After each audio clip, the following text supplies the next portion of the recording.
Okay, today's daf we're going to be learning is Yevamot, daf Kuf Yud Chet, really nearing the end of this long Masechet. I'm about to start a new long Masechet of a bit of a different nature with some overlapping. Remind everyone the Siyum is on Sunday in English. The Hebrew Siyum will be on Thursday on Zoom if you want to join. And there'll be Sunday night. We'll be learning Thursday morning as usual. The first part of the daf, the Siyum is only going to include from the Mishna at the bottom of the last daf at the bottom. So if you're coming to the Siyum on Sunday, make sure to have learned the beginning part of the daf. Okay, this week's learning is sponsored by Judy Tider Schwartz in honor of her birthday, with love and gratitude for my incredible daughters, Becky and Rena, who are learning daf Yomi with Hadran, and in memory of my unforgettable mother, Shirley K. Tider, who would have loved Hadran. Mazal tov. And okay, we're going to get started now with a review of the previous Mishna that we learned in yesterday's daf, because without getting into it right now, it's hard to do the daf. We're going to basically, the first part is going to be first little section. It's going to be on the three sections of this Mishna and trying to combine them and seeing, do they really combine? Are they actually, is it a little bit different than the way we kind of saw them yesterday? So let's start again and let's read. So here we have two wives of the same husband. One said he died, one said he didn't die. So now we end up with a very confusing situation. The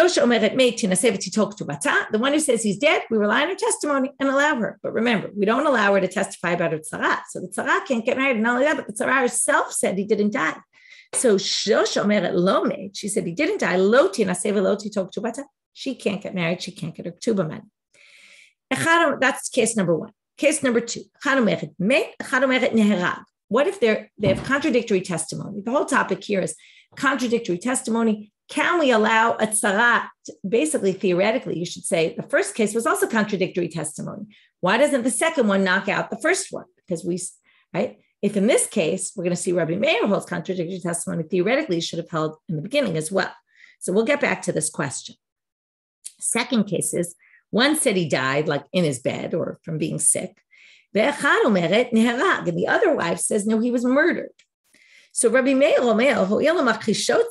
this is contradictory testimony. Neither of them can get remarried, not even the one, right? Even though they both say he's dead, neither one can get remarried. Rabbi Yehuda and Rabbi Shimon, Rabbi Yehuda says, what are you talking about? They both agree in the end that he's dead. What's the difference? How he died. That's not contradictory testimony. We can allow her to get married. Both of them. One witness said, she's dead, he's dead, and one witness said, he's not dead. Or, or one woman says he died, and one woman said he doesn't die. Now, it's unclear why they bring up this woman case. Do they mean even a woman in her tzara? And then, by the way, that would contradict the first case, because the first case said, we ignore it, right? We basically ignore the second woman. She can't contradict. In this case, we say if one woman said he died, another woman said he didn't die, she can't go and get married. Now, it seems like the simple reading of the Mishna is this is a different case and she hasn't yet gotten married. In this case, two witnesses came, let's say, at the same time, and they hadn't yet gotten a heter for her. Remember, we already learned that if you get a heter to marry, a witness who comes later is not going to be able to override that testimony. So it's unclear exactly what we're referring to, and the Gemara is going to understand this in a particular way and going to understand it a little differently than we might have understood it right now. And they're going to try to kind of build off of why did they specifically say if a man said mate and a man said he didn't die, versus why does it, or not versus, why does it have to add the case of a woman? They're going to make an assumption that they mean even if it's two tzarot, and then it contradicts the beginning of the Mishnah, and then we're going to have to deal with it. So I've kind of thrown a lot of questions in the air, but it's important once you read the Gemara, you'll understand where we're going with it. So they're going to deal with the first case. One says he's dead, one says he's not dead. Now, according to this, it sounds like, why doesn't the second one get remarried? Because she said he's not dead. So of course, you can't get remarried if you actually don't believe your husband's dead or you testify that your husband's not dead. But therefore, the Gemara is going to assume here some strange assumption, which they're going to question. Seems like you can assume from this Mishnah. The reason is because she said he's not dead. That's why she can't remarry. But let's say she was silent. Okay, I come along and I say my husband's dead. Now, what do we say? I'm not believed as relates to my rival wife. So if I had a rival wife, basically, she wouldn't be able to get married. This Mishna seems to say the rival wife can't get married because the rival wife said he's not dead. But if the rival wife was silent, theoretically, it sounds like the Mishna is saying she could get married based on my testimony. That's not possible. I can't testify for her because, again, I might want to just screw up her life. So even though I'm screwing up my own life as well, but I hate her so much that I'm willing to sacrifice myself, which we'll see in a minute in the Gemara. Anyway, in a different context. So what do they say? Lo meit itzrichale. The reason why it's true if she was silent, she also can't get remarried. Because again, we don't trust me to do anything to her. Because I might really want in the end that she'll never be married to my husband. Now, it's true, I won't ever be married to him as well. But I'm lying and saying he's dead just so that I'll mess her up. So of course, I'm not believed for her. Again, I'm believed for myself, but I'm not believed for her. But why did the Mishnah specifically tell us if she says he's not dead, then she can't get remarried? Because you might have thought that actually is the bigger chiddush. You might have thought, Salkadat Hachamina, Hamayit, he really is dead. And Hadika Amra Lo Meit, why is she saying he's not dead? Because she wants to mess me up. Right? She wants to make, there's two ways you can mess someone up. You can mess someone up by saying your husband's dead when he's really not dead. Or you can mess someone up by saying your husband's not dead when he really is dead. And now you're stuck and you can't get remarried. Maybe she wants to ensure that I don't get remarried. Because again, she's not believed by my testimony. She can't, right? So now what's she saying? She's saying, no, he's not dead. And the tamot nafshayim plishtim ka'amar. She doesn't care to bring herself down as well. What's tamot nafshayim plishtim? When Shimon, if you remember the story of Shimon, pulls down, right? He breaks the pillars and the whole building collapses on him and on all the plishtim. And he's like, I don't care. I'll go down with them as long as I get the plishtim down. That's right. That's what she would say. You might have thought, I'm going to say lo meit, and I don't care that I'm messing myself up because I'm so, right, I'm willing to mess her up as well. So because of that, you might have thought that maybe when she says lo meit, she's clearly lying, and we don't even have to address it at all. We can even what? This is an interesting question. The question is, what was the Gemara thinking, right? In the end, they're going to say, Kamash Malan, this comes to teach you this case in the Mishnah. Even if she says lo meit, which we might think means mate, we really think he really is dead. She's just lying to mess me up. But, right, Kamash Malan, that we don't go by that. But what were they thinking? What might I have thought? Now you have to fill in the blank. We might have thought we know. Since she's just trying to mess me up, therefore what? Really, he's dead, in which case, maybe we'd allow her to remarry, which is a crazy thing, right? She comes and says the words, he is not dead. And yet Rashi says, in the very last words of Rashi on the Dibor Matchil Lo Meit, it's a long Rashi, Afilu hi tishtere. You might have thought she's even permitted to remarry. Now the Meir says, no way, no how. There's no way the Gemara was suggesting that if she says the words, he is not dead, that she could remarry. No way, no how.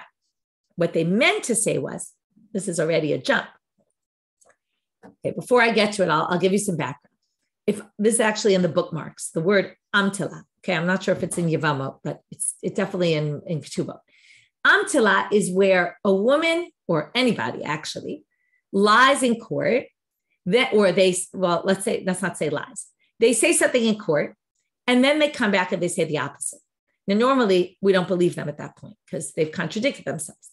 But if they can give a good excuse as to why they said it, why they lied, like maybe someone put a gun to my head and I had to say it, but I really didn't mean it, and they bring proof.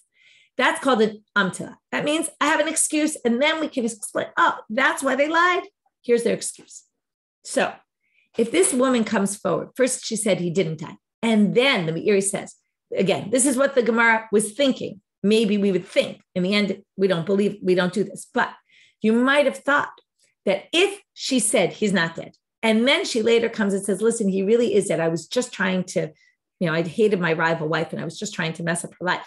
But really he's dead and I want to get remarried. You might have thought that was a good excuse. Meaning no way, no how, if she says the words, he is not dead, that we would think that she could remarry. Of course not. Only if she would come later and say, he really is dead and I was lying and this is why I lied. You might have thought maybe we would accept that as a good excuse. In the end, no, we don't. That's the kamashma. So it's the interesting machloket Rashi and the Meir. How far, again, it's all a theoretical machloket because it's all about what the Gemara suggests, which it ultimately rejects. But it's interesting just to think about in and of itself. Okay, so in this first part of the Mishnah, we have a woman says, my husband died. The tzara comes along and says he didn't die. Now, theoretically, you might have thought, if you believe the tzara can contradict the testimony of her rival wife, then theoretically we'd have contradictory testimony, but we don't say that. The first wife is still allowed to remarry. However, in the second part of the Mishnah, what does it say? If one said he was murdered and one said he died in his bed, then we allow the second wife, the rival wife, to contradict the first one's testimony. So what the Gemara is going to say right now is, when Rabbi Meir says in the second part, right, there's a debate. Do we view this as contradictory testimony or not? If it's contradictory testimony, wife number one can't get remarried.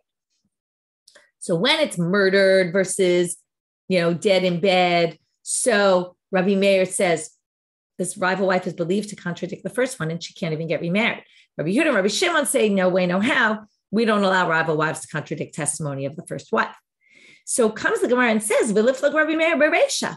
If Rabbi Meir accepts that a rival wife can contradict the testimony of her rival wife and not allow her to remarry when she says murder versus dead in bed, then theoretically he should basically allow the rival wife to contradict her in the reisha also. So when it says, again, one said he died, one said he didn't die, the first one can go get remarried, that would seem to be against Rabbi Meir. To which he says, Amar Rabbi Elazar, yeah, b'machloket shnuya, for Rabbi Yehuda, for Rabbi Shimon. That first line only fits with Rabbi Yehuda and Rabbi Shimon. Rabbi Meir would actually think a rival wife can come and provide contradictory testimony to wife number one and not allow her to remarry. So that first line is not Rabbi Meir at all. Rabbi Yochanan has a different way of understanding it. Rabbi Yochanan Amal, afilu tema Rabbi Meir. I can explain it even according to Rabbi Meir. Beha afilu Rabbi Meir modeh. Tichol lo made be'edut isha lav hakashehi. No, low mate is not a good claim. Low mate versus low mate, that doesn't work. We've already learned that, right? If once someone comes and says, my husband's dead and the court rules you can get remarried, she's fine. And when the rival wife says he's not dead, we don't believe her. Okay? But if they disagree about how he died, then already it's clear somebody's lying here, and therefore we knock the testimony out of court entirely. So we distinguish between that kind of contradictory testimony and that kind of contradictory testimony, which was really the way we learned the Mishnah in the first place. So there's two ways to read it. And you would think that Rabbi Yochanan is more the simple reading of the Mishnah because it's weird that it wouldn't have mentioned Rabbi Meir in the beginning if they really disagree. However, the Gemara is going to bring a proof from the third part of the Mishnah. This kind of combines all the parts of the Mishnah together to Rabbi Elazar's opinion. And they say the following. Tanan, it says at the end of the Mishnah, Edomer meit ve'edomer lo meit. Isha omeret meit v'isha omeret lo meit. Harezo lo tinaseh. Bishlam al Rabbi Elazar, stamak Rabbi Meir. Why did it have to mention Isha? If not because they mean even a woman and her rival wife, which are often the cases of women. In which case, what do you see here? Mate and low mate, they can contradict each other. In which case, right now we have, according to this reading, the first line of the Mishnah, the first part is only Rabbi Yehuda and Rabbi Shimon. The middle part has the debate. The last part is only Rabbi Meir. It's a very strange structure of the Mishnah, right? And by the way, when you have stam and then when you have a machloket and then you end with the stam, which is Rabbi Meir's opinion, we hold by the stam opinion. So if you read the Mishnah that way, we in fact agree with Rabbi Meir that it's a rival wife can contradict and knock out the testimony of the first one and basically say, look, we have contradictory testimony. It goes out the door, not only in a case where dead, murdered versus died in bed, but even in a case where dead and low, not dead. Okay? That's the way they understand the Mishnah. But Elul Rabbi Yochanan kasha, but how would you understand that last line of the Mishnah? According to Rabbi Yochanan, to which the Gemara says kasha, it really is difficult to Rabbi Yochanan. Now, obviously, there is a way to understand Rabbi Yochanan. You would just say that when it says Isha omeret meit, Isha omeret lo meit, they're talking about a regular woman and not a rival wife. And then you have a way to explain that this has nothing to do with a rival wife.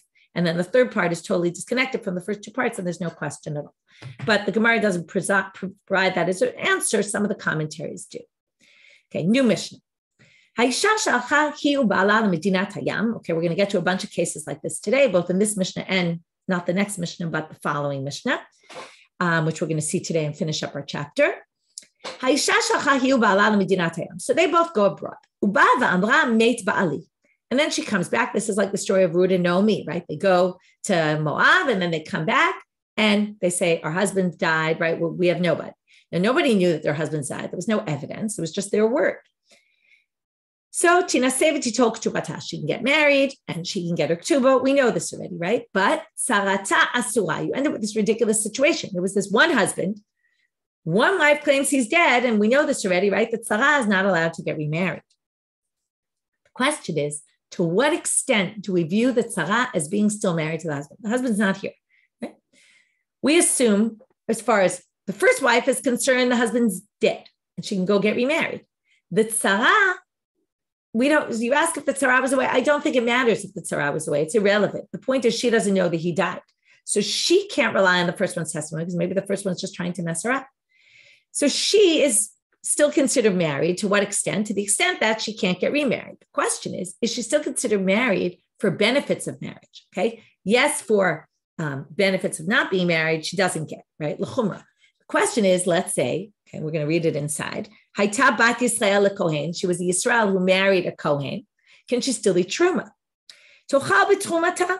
Okay, tochal b'truma. Divrei Rabbi Tarfon. Rabbi Tarfon says no problem. She can eat truma. She is so considered his wife still, to the extent that even to eat truma, she's allowed. Rabbi Akiva says, what, you're going to allow her to potentially eat truma, which is very severe. She's not obligated, if she's not allowed to eat truma. How could you possibly do that? We're clearly in a suffix situation. We don't know really. Maybe he is dead, maybe he's not dead. So of course you can't do that. You have to look at her as chumrah both sides. She can't get remarried, but she also can't eat truma. Similarly, Amra meit ba'ali v'achar kach meit chami. Okay, remember we said she's not believed when it comes to her rival wife and also her mother-in-law. So if she comes back from being abroad, she was abroad with her husband and her father-in-law, maybe her mother-in-law was abroad also, it doesn't really matter, but she didn't see him die. She said, my husband died and my father-in-law died. So this would be like Ruth, basically. Okay, so now, Tina Seviti told ketubata. Same exact law. Okay. Her mother-in-law is not allowed to remarry because she might be lying to mess her up. So they say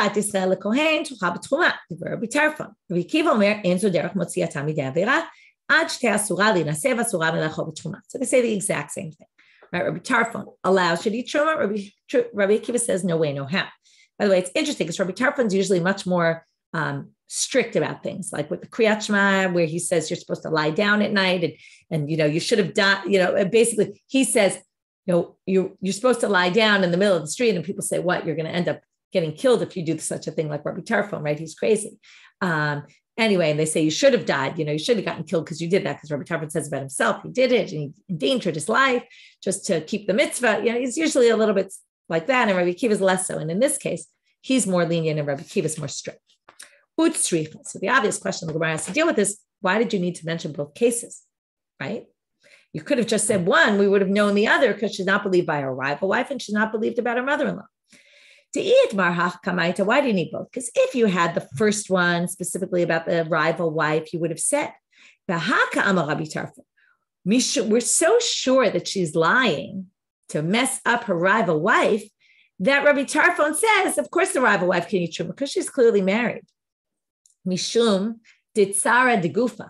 Okay, here they really nail it head on about the difficulty with the rival wives. It's very painful to her body that there's a rival wife in the picture because her husband's sleeping with some other woman, right? Try to imagine it, right? We always talk about rival wives. It's hard to, right? Here they say it straight on, right? How crazy. Your husband's having relations with this other woman while you're married to him. That creates a lot of animosity. Aval chamota. Okay, that's just Sarah de Mile de Alma. That's, she might badmouth you to your husband. You don't have the greatest relationship with her, but it's not the same as a rival wife who's sleeping with her husband. So you might have thought, since that's just Mile de Alma, Rabbi Akiva, it's a matter of percentages. What are the chances are that you're lying? chances with a rival wife that you're lying to mess her up are higher than if it's your mother-in-law. But if you have the reverse now, the Itmar Baha, again, you would just say the reverse. Baha Kama Rabbi Akiva.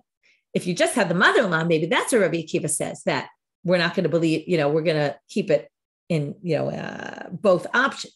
But by the rival wife, it's so clear that you're lying that maybe he would agree with Rabbi Tarfon. It's the same logic, just focusing on either the one is more strict or the one that's more lenient. So Amar of Yehuda Amar Shmuel, halachak Rabbi Tarfon. You're possible like Rabbi Tarfon that she can still eat truma. So Amar Rabbi af ananami tanina. We can prove this from the next, not the next Mishnah, but the Mishnah after.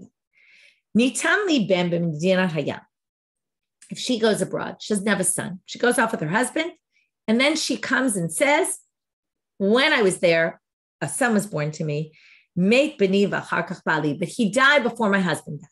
Okay, so basically you end up with the same situation as when she left, which is her husband died, she didn't have children, right? And she's chayav in yibum to marry the brother. She's not married, and she can go marry the brother. We'll talk about it more when we get to the Mishnah. Ba'aliva harkach beni, if she says, my husband died first, and then my son, who we didn't even know she had a son, and now, based on her testimony, she's saying, I had a son, then eina ne'emen. Okay, she's not believed. Meaning, now, what does it mean? It means, even though she's claiming I'm not obligated in yibum, we don't really know if she had a son or not. So we obligate her in yibum. What's the problem? Well, maybe she really isn't obligated in yibum. We look at it as, both sides. And chosheshin lidvarei b'chol asef lo mityaben. So we make her take care of her yibum obligation by chalitza, not by yibum, because maybe she really did have a son who maybe was alive at the time of the death. We don't know if she's lying about it. And therefore, she'd be forbidden to the brother-in-law. So let's do this in between. Now, because again, okay, maybe I'll make it clear if I didn't make it clear, although we'll really learn it much more in the Mishnah. If her son died before the father died, then she's obligated in yibum. If the son died after the father died, then she wouldn't be obligated in yibum. So that's the whole thing. We don't know. We don't know if there was a son to begin with, and we don't know when he really died. We're just relying on her testimony. So we do this in between. And what do they point out here? There it said, chosheshin lidvarei, which means specifically in this case, we're worried, and we're going to look both ways, right? And be machmir in all directions. But if it was her rival wife, we don't need to be concerned in all directions. Shmamina. From here, you can infer what? We hold like Rabbi Tarfon, that the tzara can ignore, as relates to her rival wife, we totally ignore her testimony. In the case of the son and and is she obligated in yibum or not, we take into consideration all possibilities, but specifically there we do not here. And that's why we hold in the end like Rabbi Tarfon. It's an inference. It's not clear cut, just so you know. New Mishnah, starting on Amud Bet. Because now this Mishnah has nothing to do with it, with our case, but because there was this machloket, Tarfon and Rabbi Akiva, and Rabbi Akiva said, Ein zo derech motziatam midei avera, right? We're still in an avera situation or a suffix situation, and you have to be concerned for all options. So now we're going to have another case, which is going to sound a lot like the 5 babies that got mixed up, only this time it's an earlier stage. Kidesh achat michamesh nashim ve'enu yodea ezo kidesh. He probably sent a messenger to betroth a woman, and he has no idea if it's one of a possible 5 women who is betrothed him. So now he either can marry all 5 of them, which is a possibility. Okay, it would be a bit of a crazy possibility, but theoretically he could. And he'd obviously have to commit a ketuba to all 5 of them, which is a serious amount of money that he wasn't necessarily planning on, giving out. And he can also, if he doesn't want to be, now he's suffix married to all of them. So he has to divorce all of them if he doesn't want to be married to them, or he can marry some of them, divorce some of them, but he either has to marry or divorce them. So the Mishnah only talks about divorce option, but theoretically he can marry them as well. Now, not only does he not know, but they all claim that we're the one who he betrothed. Noting get l'chol. So as I said, the Mishnah just gives the option of if he wants out from all of them, he theoretically can marry anyone he wants, but if he wants out from all of them, he gives a get to each one. Now, what about the ketuba? Does he have to give a ketuba to each one? See, someone asked that in the chat. It's exactly the question. He puts the ketuba money in the middle and he runs off. Okay, now what is this? So that's the Rabbi Tarfon. Rabbi Tarfon says he's obviously only obligated one ketuba, right? If you want to take the money out of his hands, you have to prove it. Well, on the other hand, we do need to make him pay something. Like none of them has proof, but on the other hand, he clearly betrothed one of them and he should give the money.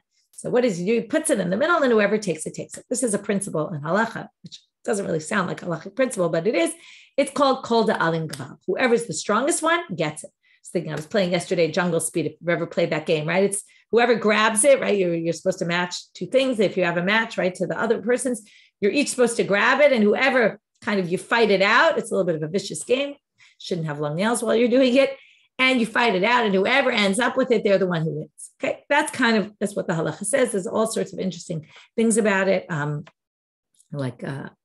what the basis of it is. I always remember when I studied with Rav Lichtenstein Zatzal, he used to say one of the possibilities of understanding it was chok jungle, he called it, the jungle rule. Like in the jungle, that's just, when you don't know what to do, so you just leave it to, human behavior or jungle behavior almost, he called it. And, it's just sort of whatever happens. Now, theoretically, they could all end up dividing it. They could all, they could come up with an agreement together, but basically, you fight it out to see who wins. So now, the point being that he doesn't have to give everyone a ketuba. Rabbi Akiva omer, ein zo derech motzio midei avera, ad shetin gedu ketuba l'chol echad v'echad. What do you mean? Right, almost like it was his fault that this whole thing happened. He should have been more careful about who he betrothed. And we're going to talk about this fault issue in another 2 minutes.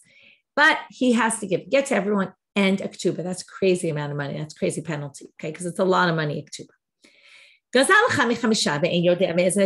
Same idea if he stole money. Now already you get the sense that maybe something's going wrong here, right? Stealing money is not the same as betrothing a woman. Betrothing a woman is something that's permitted, but stealing is obviously something not permitted. So he stole from one of 5 people and he's not sure which one. 5 people claim he stole from me. Again, he leaves it and walks off. Rabbi Tarfon. Rabbi Akiva omer, ein zo derech motzi midei avera, ad sheshalem l'kol echad v'echad. No, he has to pay each of the 5 people. So comes the Gemara and says, Kidesh katane, ba'al lo katane. Gazal katane, lakach lo katane. In which case, mani matniti. Okay, we weren't supposed to understand that yet. I'll explain it right now. There's 4 possibilities of what could have happened. He could have betrothed her in a normal way, or he could have betrothed her by sexual relations, by intercourse. Now, if you remember, we talked about this, I think, before. There's 3 ways, this we definitely talked about. There's 3 ways to betroth a woman: money, document, or, right, we normally do it with money, with a ring that has value, or intercourse. Now, the rabbis came along later and said, don't do kiddushin al yidei bi'ah. They did not approve of it. They said, this is like a primitive way of behaving. It's hefker. It's like making women hefker. They didn't like it. They said, don't do it this way. So you're actually really not supposed to do it. So what they're pointing out is, notice the wording here. It says, in the first case, kidesh, which sounds like he betrothed her not by bi'ah, by intercourse. So ba'al lo katane, right? Ba'al and bi'ah are synonymous. It doesn't say ba'alota, okay? Which it would have if it wanted to say he did it by having intercourse, which is less good, right? The rabbis forbade it, basically. Gazal katane, lakach lo katane. So when it comes to kiddushin, there's 2 options. Either he betrothed her, let's say, with a ring or a document, versus if he did it in a non-permitted way. Gazal, right? Money issues can happen in 2 ways. Either he stole, which is obviously a bad thing, or he acquired something from someone, he purchased it and didn't pay them yet, and now needs to pay, and he doesn't know which one. So, and yes, I agree with what you're writing. It would be worse if he doesn't know who he slept with, right? That would also be much worse. But obviously you don't do kiddush, and I kind of explained it where he sent a messenger. You obviously can't do that with a messenger. So anyway, who is this Mishna according to? Now, we didn't know this, but right now we're going to learn that there's a machloket about this machloket. Rabbi Akiva, Rabbi Tarfon, there was a debate between Tanakama and Rabbi Shimon ben Lazar about what they're arguing about, which case. So either which way, it doesn't, now you notice already, Kidesh would be parallel to Lakach, and Ba'al would be parallel to Gazal. And our Mishnah talks about Kidesh and Ba'al and Gazal, which are 2 different ones. So we're going to say, Mani Manitin, Lo Tanakam v'lo Rabbi Shimon ben Lazar. The Mishnah doesn't seem to work with either opinion. How do we know? Because, let's go to their opinions. Titania, it says in a Braita. Rabbi Shimon ben Lazar omer, Lo nechleku Rabbi Tarfon v'Rabbi Akiva al shekidesh achat mishtei nashim ve'eno yodea ez a kidesh. They weren't disagreeing in a case of where he betrothed one of 5 women and doesn't know who he betrothed. If he just betrothed them, let's say with a ring, okay, then we don't have any sort of issue here. Obviously, he only gives one ketuba and puts in the middle. But if he did something wrong against what the rabbi said, then he gets a penalty. This is a penalty for someone who goes against what the rabbi said. So then their machloket is al shaba'al. Rabbi Tarfon doesn't think that we have to penalize him. He has to pay what he owes. Rabbi Akiva and furthermore, Rabbi Shimon Elazar says, Lo nechleku Rabbi Tarfon Rabbi Akiva al shalakach mekach, that he purchased something from one of 5 people. And he doesn't know who he purchased it from, and he has to pay the money. Right? And he puts the mekach between them and mistalek. By the way, I didn't really say, if you look at this as a chok jungle, where you also, it's kind of like the Shlomo HaMelech story, right? You see who cares more about it, right? With the 2 babies. The one who's going to grab it the most is the one who cares the most because it's really theirs. It's also one possible way to look at it, right? Anyway, okay, going back. So now, Rabbi Tarfon says, right, and again, in this case, lo nechleku ela shegazal michamisha. It's only if he stole, not if he purchased. Rabbi Tarfon, right? Either Rabbi Tarfon again says his thing, and Rabbi Akiva says his. Rabbi Shimon ben Elazar bekidesh v'lakach lo pligi michlal de Tanakama. Sorry, when Rabbi Shimon ben Elazar says bekidesh v'lakach lo pligi michlal de Tanakama sarva pligi. Right now, we're going to say that we don't know that Tanakama disagrees, but we're going to assume that since Rabbi Shimon ben Elazar comes and says they only disagree in Baal and Gazal and not Kidesh v'Lakach, we're going to assume that Tanakama thinks they disagree in all the cases. Baal, Lakach, Kidesh, Gazal, okay? All 4 cases. So now, either which way, the Mishnah doesn't match either one, because basically one says all 4 yes, and one says only 2. And this one chose not the same 2. It had the kidesh, which is part of the not terrible, right? The not doing anything wrong. And the gazal, which is clearly doing something wrong. So therefore, mani itanakama litni kidesh v'lakach. Right? It should have said kidesh and lakach, and it would have been obvious, right, according to Tanakama, that it would also include Baal and Gazal. And if you're Rabbi Shimon ben Elazar, it should only say Baal and Gazal. So it doesn't seem to match either one. How do we work it out? Lo'olam Rabbi Shimon ben Elazar. Umay kidesh bebi'ah. It really meant, when it said kidesh, it meant kidesh al yedei bi'ah. They just assumed that was obvious, so they didn't say it. And then the question is, why do you need to mention both? Tana kidesh lahodiachal kochod Rabbi Akiva. Well, there is a difference between kidesh and gazal. Why? Because in the case of kidesh, you want to know the chiddush is the really unique opinion is Rabbi Akiva, who penalizes you. Why?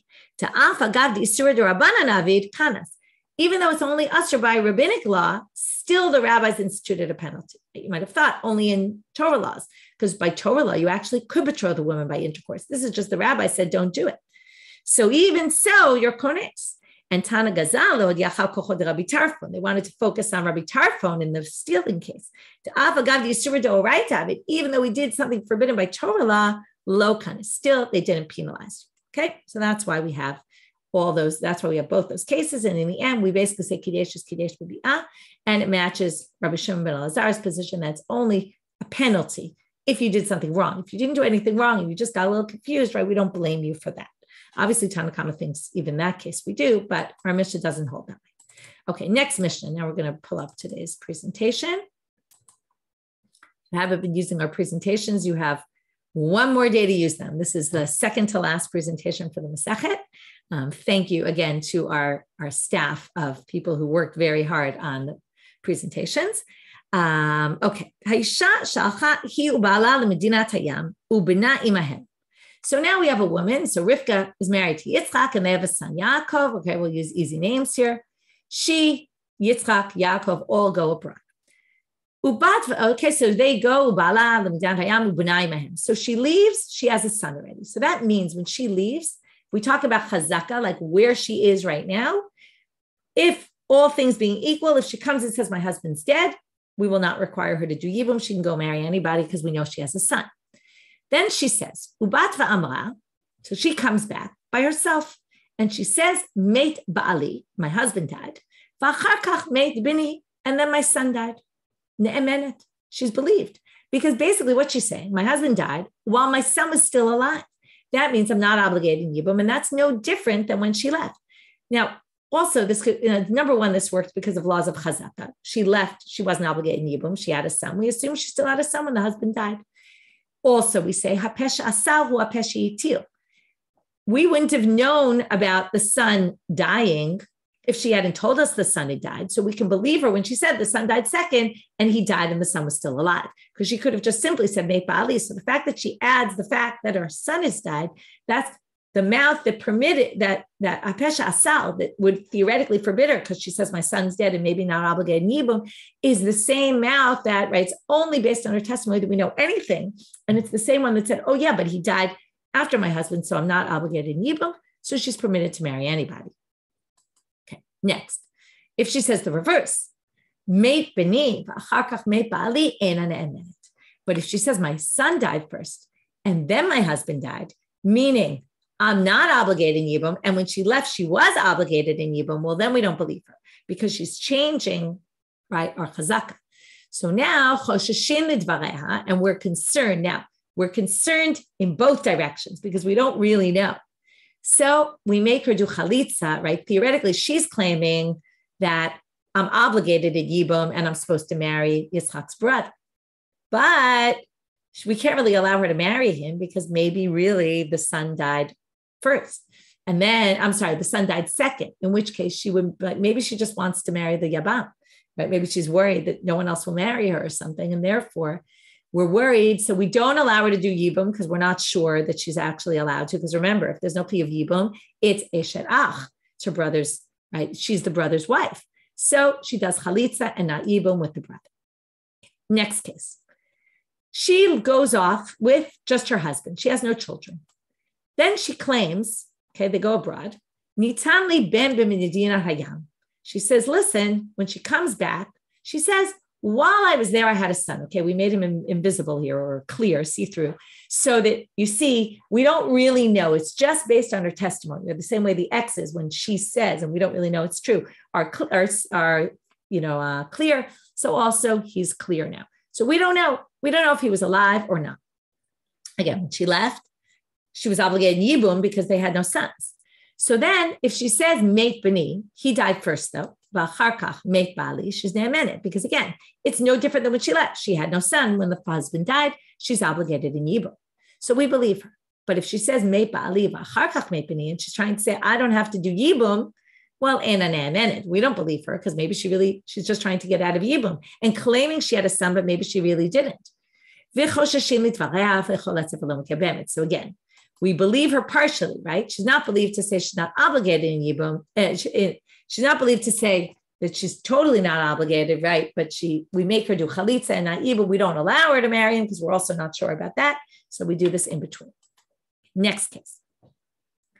She goes off with her husband and her husband has no brothers. So that means there's no obligation in yibum if there's no brothers, right? Despite Megillat Rut, where she does it with relatives, the law is you don't do it with relatives. You only do it if you have a brother. So she claims, Nitan li yabam b'medina hayam. When she comes back, she says, oh, when I was there, a brother was born to my husband, right? Maybe they went with the parents also, and he had a brother. And then she says, Amra meit ba'ali, my husband died before the brother-in-law died, v'achar kach meit yivmi. But the truth is, the abam died as well, which means I'm not obligated in yibum. So ne'emenet, again, the only reason, right? We basically have no reason to believe that she's lying about Yishmael being dead, right? We didn't know Yishmael was alive to begin with, and now all of a sudden we find out he's dead again. A pesha sara, pesha yitil, and her chazaka when she left was that she wasn't going to be obligated in yibum because there was no yabam. So she's believed. Yevami v'achar kach ba'ali. It doesn't matter what order she says. Either which way, that my yabam died first and then my husband died, she's also ne'emenet. Because again, anything we know about the yabam just comes from her. But what if he was alive to begin with and they all went abroad? She says, first my husband died Then my yabam died, his brother, because when she left, she was obligated in yibum. Now, this is very interesting. We believe her that her husband died so that she doesn't become a naguna.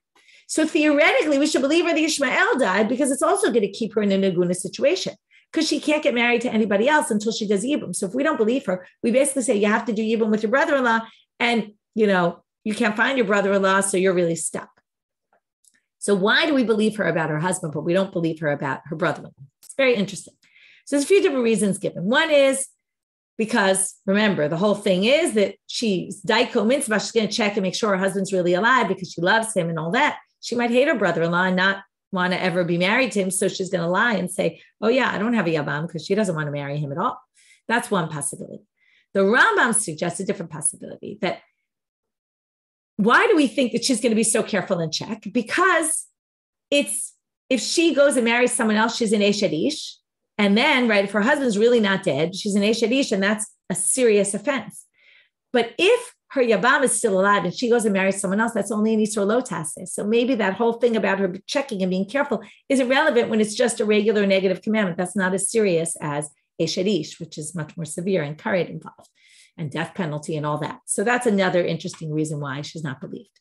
Okay, so then we're going to see this line in a minute, but in a minute, right? Let me just go one more minute and then we'll see exactly the same thing. So basically she can't marry anyone else. And also if she says, Yivmi v'char kach bali, here it doesn't matter the order, whether it's Yishmael died first and then my husband Yitzchak, either which way she's in a minute, because the order is totally irrelevant because her point is right now there is no yabam alive. Okay, so now the Mishna says, why is this? She's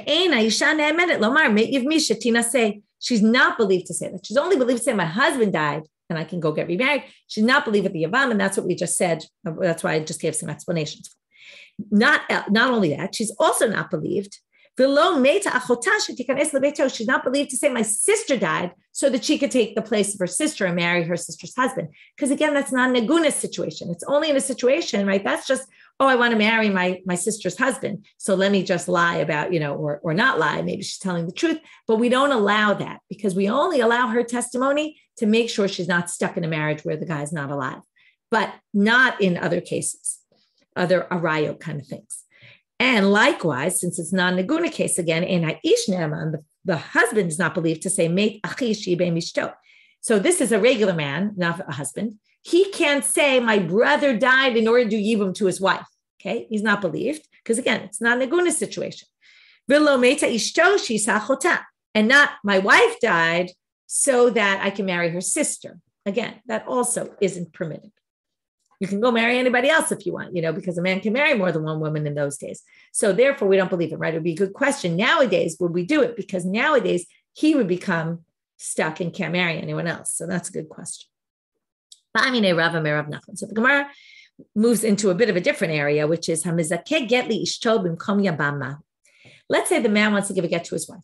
Okay, some people think this is talking about he's on his deathbed. Some people say even if he's not on his deathbed, but you'll see he is going to die very soon. So he gives a get to someone and says, I want you to accept this get on behalf of my wife. Now, if I give you a gift, I can do that. I can say to someone, accept this on behalf of you because I can assume you're going to want the gift. But only if it's good for you. If it's bad for you, I can't give something to someone else that's going to be bad for you.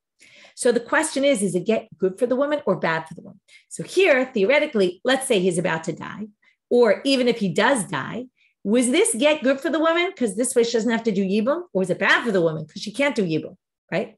Depends how you look at it. So do we say, again, if it's good for her, it'll work. If it's not good for her, it won't work. Kevin desanyale, since she hates the yabam, right? And that's why it says, bim kom yabam, when there is a yabam in the picture. So do we say, since she hates the yabam, it's a zchut. She doesn't want to marry him. So she's happy to have a get and get out of yibum. We'll see all sorts of cases in Gitim where people would do that. They give a get to the woman, their wife, just before death so that the wife wouldn't have to do yibum. And that's the principle. We can do something good for someone when they're not there because we can assume they'll want that. Oh, Dilma. Or do we say sometimes she wants to marry him, so maybe it's a bad thing to be divorced from the husband. And you can't do something that's bad for them. So Amar Le Tanina says, learn it from our Mishna. We have to worry about both sides in our Mishna. So there you see it, that we are worried maybe she hates him, maybe she doesn't hate him. And because of that, we have to be concerned. Maybe she's lying, maybe she's not lying. And therefore here too. Amar le Ravina le Rava, last part for today. Same kind of question. If we know they were fighting, can we say the get was good for her because she wanted out of this marriage? Okay, you're going to be a little maybe bothered by the answer. I'll warn you. This is one of those trigger sugyot. Okay, especially you'll think it's a trigger in the beginning, but wait till you get to the last line. Okay, don't read ahead yet. Do we say, since they were fighting, it's obviously good for her to get divorced? She'd rather have a body next to her. She'd still rather be married than not married to this husband, even though she'd rather be in a bad marriage. Okay, now one can claim that is definitely not true, right? If you're in a really difficult marriage, or it depends, right? There's obviously a range. Is it better? Definitely, right? Many people will say nowadays it's much better for the woman to be out of the marriage than be stuck in a marriage, right? Obviously, same for the man. It goes both ways. But anyway, what they're saying here is no, women would rather stay in a marriage. How do we know this? Or they're asking, which one is it? So they answer, Tashma de Amar Reish Lakish, Tav Lemetav Tandu. I mentioned this the other day, Lemetav or Melo. This means literally is better that she sit. Okay, Lemetav is to sit, Tandu, two separate people, meaning not having a good relationship, Lemetav or Melo, than that she sit by herself. And we're now going to see a few other lines like this. Abai Amar, Deshum Shemana Gavra, if she has a very short husband, Korse Becharata Ramula. In other words, even if he has some sort of, right, they're viewing this very, like, really, really small, as some sort of, doesn't look right, she'd still rather sit with him. Rav Papa Amal Dinafza Gavra, if he's a comb, he combs wool, which is a very lowly job. Tikre Besife Bava Betita, she'd rather sit at the threshold of her house and greet people and show that she's married. So that's, one is financial, one is the way he looks. Rav Ashi Amar de Kulsa Gavra, which Rashi explains, even though some people explain it otherwise, as a psul mishpacha, he has a problem with his yichus. She'd still rather be married to someone with bad yichus. Lo bayit lafcha lekidra, right? Even if she doesn't have lentils in her pot, she'd still rather do that. So one could look at this before you get to the last line. One could say maybe just women would rather be married. It's a little bit of financial stability, even if it's not major financial stability, even if there's issues, she'd still rather be married. And that's why we're going to assume that a get is always a bad thing for her. Okay, according to this, even if they had a ketata, she'd still rather stay married. Again, question whether this is still relevant today. And it's a big debate whether we would hold by something like this today. Do we assume chazakas change or not? So the Bedchik was actually known to say, we don't change chazakas. This is human behavior and human behavior doesn't change. It's a good question whether you would still say the same thing today. Anyway, the last line though, be prepared. V'tana v'kulam mizanot v'tolot b'balehem. Why would they rather be married? Not because of financial and all that, but there's a bright to the claims. And one could say this is just a bright and you don't have to accept it. Maybe there's other reasons. That's the way I feel better about it. These women really, why do they want to stay married? Because they want to make it look like they have a husband, because they're really sleeping around. And when they're pregnant, they'll claim it's their husbands. And here you see that the rabbis were suspicious of women that were doing things like this and hiding them. And that's why they claim that, the woman would rather be married for these reasons. With that, and I'll say, shalom. Very interesting that we end with those words, ha'isha shalom, the woman is peace. And yet, right, they just had this line about how women are not exactly peacemakers, but, actually doing things behind people's backs. Anyway, maybe it was a way of, again, this just happens to be because that's the name of the chapter, but at least we end with this concept of a shalom, a more positive view on women than the Breita that was quoted. Okay, with that, we'll end today's daf. Have a great day, everybody, and Shavua Tov.